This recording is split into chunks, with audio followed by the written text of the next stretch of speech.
Hello friends, welcome to our channel. हमारी life में news वगैरह का बहुत ज़्यादा इम्पोर्टेंस है।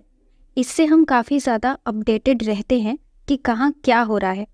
तो आज की वीडियो में हम कुछ इम्पोर्टेंट न्यूज़ को डिटेल में समझेंगे। आइए फर्स्ट न्यूज़ की ओर चलते हैं।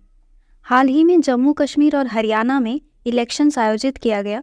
तो ये इलेक्शन इतना इम्पोर्टेंट क्यों है, किसके पावर्स क्या होंगे, इन्हीं सब चीज़ों को अच्छे से जानेंगे। जम्मू एंड कश्मीर में 10 साल बाद इलेक्शंस हो रहे हैं। इससे पहले 2014 में हुआ, जब जम्मू कश्मीर एक स्टेट हुआ करता था। न्यू कॉन्स्टिट्यूएंसीज के अकॉर्डिंग 6 सीट्स ऐड किए गए जम्मू में और 1 सीट कश्मीर में ऐड की गई। टोटल जम्मू कश्मीर में कॉन्स्टिट्यूएंसीज है 90 सीट्स, यानी 90 सीट्स पर यहाँ इलेक्शंस हुए, जिसमें 43 सीट्स जम्मू की और 47 सीट्स कश्मीर की है। वोटर पार्टिसिपेशन की बात करें तो 2024 में अराउंड 63.9% रही। अब अगर 1962 में जम्मू कश्मीर के इलेक्शंस की बात की जाए तो वहाँ सबसे कम वोटर पार्टिसिपेशन यानी 39% देखने को मिला था। उसके बाद फिर गिरावट हुई, फिर बढ़ी और इस बार अराउंड 63.9% है। According to districts, Jammu Kashmir में टोटल 20 डिस्ट्रिक्ट्स हैं और इनमें जम्मू के जो डिस्ट्रिक्ट्स हैं वहाँ पर ज़्यादा वोटिंग देखने को मिली, जबकि कश्मीर में कम वोटिंग हुई। अच्छा, ये जो इलेक्शंस होते हैं वो इतने इम्पॉर्टेंट क्यों हैं? तो इसकी रीजंस है डेमोक्रेटिक रिस्टोरेशन। जम्मू कश्मीर में जो इलेक्शंस हैं यहाँ पर स्थानीय रूप से चुनी गई गवर्नमेंट को अपॉइंट करेंगे, जो कि रिप्रेजेंटेटिव गवर्नमेंट की पुनः स्थापना में एक इम्पॉर्टेंट स्टेप हो सकता है। रीजनल स्टेबिलिटी, जो लोकल रिप्रेजेंटेटिव्स हैं वो रीजनल इश्यूज को प्रमोट करने में हेल्प करेगा, जिससे स्टेबिलिटी और पॉलिटिकल पार्टिसिपेशन को बढ़ावा मिलेगा। स्टेटहुड डिमांड, तो लगातार ये डिमांड हो रही है जम्मू कश्मीर या लद्दाख को लेकर कि इन्हें स्टेट का दर्जा दिया जाए। नेशनल सिक्योरिटी, जम्मू कश्मीर जो कि एक अनसेफ जगह पर मौजूद है, तो ऐसे में वहाँ पे नेशनल सिक्योरिटी की बहुत ज़्यादा ज़रूरत है। अब बात करते हैं नई जम्मू कश्मीर विधानसभा के पास कौन कौन से पावर्स होंगे।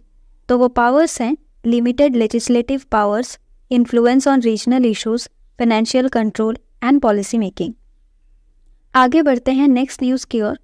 केंद्र सरकार ने इंडियन रेलवे के लिए अपनी ओल्ड रिक्रूटमेंट प्रोसेस को फिर से अपॉइंट कर दिया है, जिसके अकॉर्डिंग आपका यूपीएससी द्वारा आयोजित सिविल सर्विस एग्जाम और इंजीनियरिंग सर्विस एग्जाम दोनों के माध्यम से रेलवे अधिकारियों की भर्ती की जाएगी। यह डिसीजन 2019 के उस बदलाव को रद्द करता है जिसके अकॉर्डिंग केवल सिविल सर्विस एग्जाम के माध्यम से इंडियन रेलवे मैनेजमेंट सर्विस में भर्तियां की जा रही थी।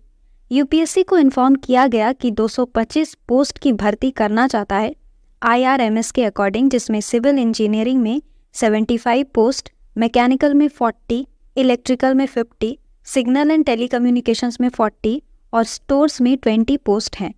साथ ही ये भी कहा गया है कि SC, ST, OBC, EWS, PWBD की जो कैटेगरी वाइज वैकेंसीज है उनको बाद में इन्फॉर्म किया जाएगा।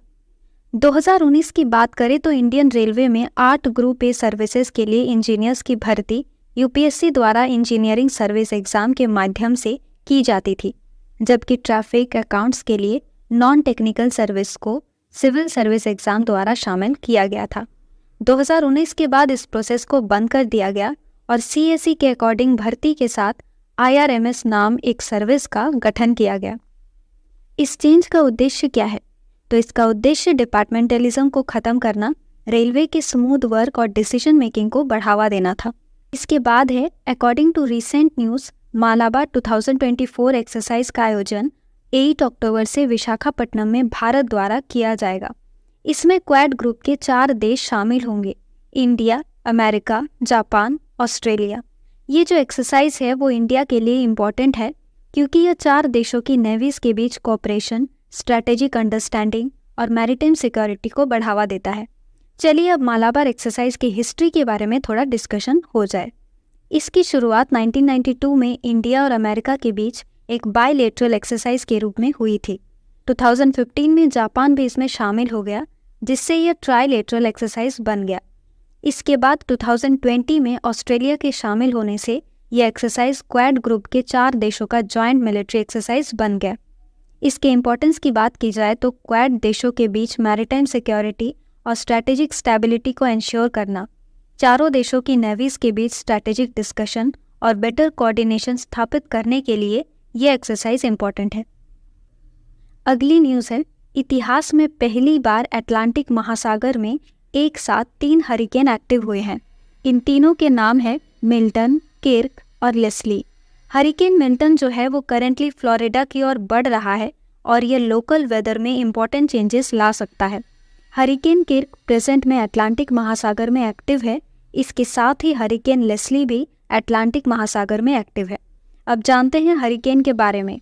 यह एक पावरफुल ट्रॉपिकल साइक्लोन है।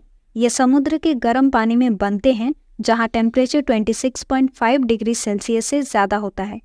इसे इंटेंसिटी के आधार पर कैटेगराइज्ड किया जाता है, जिसमें कैटेगरी 1 से लेकर कैटेगरी 5 तक की कैटेगरीज होती है।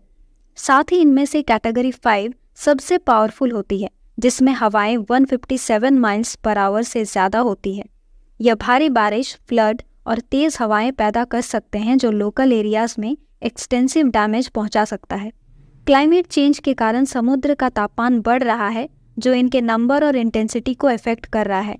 हाई टेम्परेचर समुद्र में एनर्जी को बढ़ाता है, जिससे ये ज़्यादा पावरफुल और डिस्ट्रक्टिव हो सकते हैं।